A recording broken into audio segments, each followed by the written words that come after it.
Alors, il se trouve que l'Égypte pose déjà une première difficulté. Sommes-nous face à un polythéisme tout à fait classique, donc c'est-à-dire une croyance en de multiples divinités, bien séparées, bien ordonnées, ou se trouve-t-on face à un monothéisme, un culte d'une divinité unique qui prend différents aspects? Eh bien c'est très délicat, et c'est un petit peu des deux en réalité.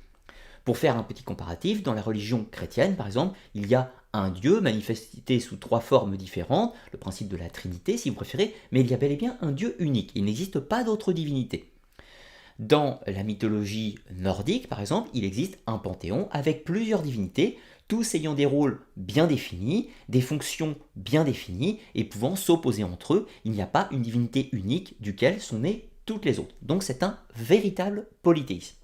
En Égypte, ce n'est pas tout à fait la même chose.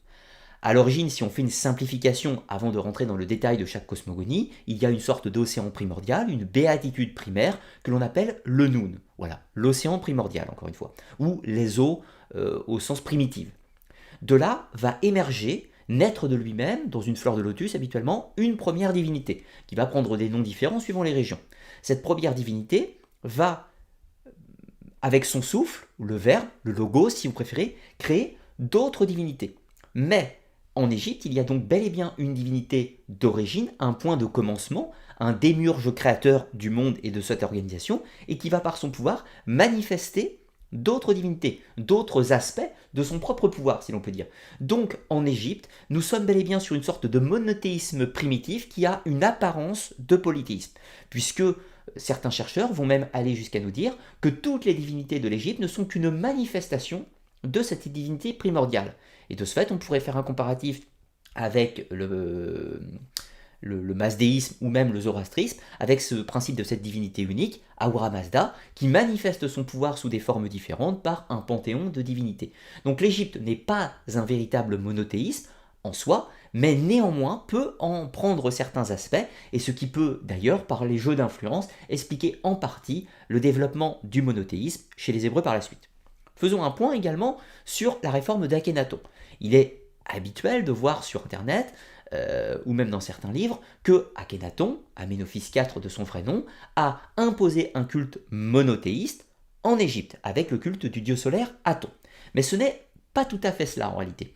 En réalité, Akhénaton a décidé qu'au lieu de mettre le dieu Ra, Atum ou encore Amon-Ra sur le piédestal du démiurge primordial, il y a imposé le disque solaire sous la forme d'Aton.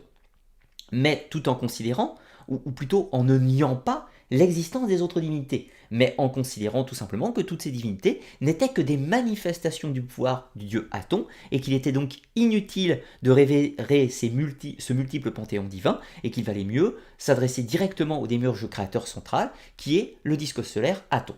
Donc la véritable réforme d'Akhénaton n'est pas d'avoir créé un monothéisme en Égypte, mais plutôt d'avoir changer la personne qui se trouvait sur le trône, en y plaçant le dieu Aton, au lieu d'Amon-Ra, qui était le dieu le plus vénéré de ce temps. Donc, encore une fois, attention aux simplifications et aux raccourcis. Akhenaton n'a pas profondément changé la mythologie égyptienne, il a simplement réorganisé et mis l'accent central sur le dieu Aton. Mais néanmoins, il ne niait pas les manifestations divines d'Aton qui prenaient le nom de d'autres divinités. Donc vous voyez la difficulté, en Égypte, nous sommes bel et bien face à un polythéisme d'usage courant, mais qui peut philosophiquement amener une pensée monothéisme. Voilà, pour faire simple.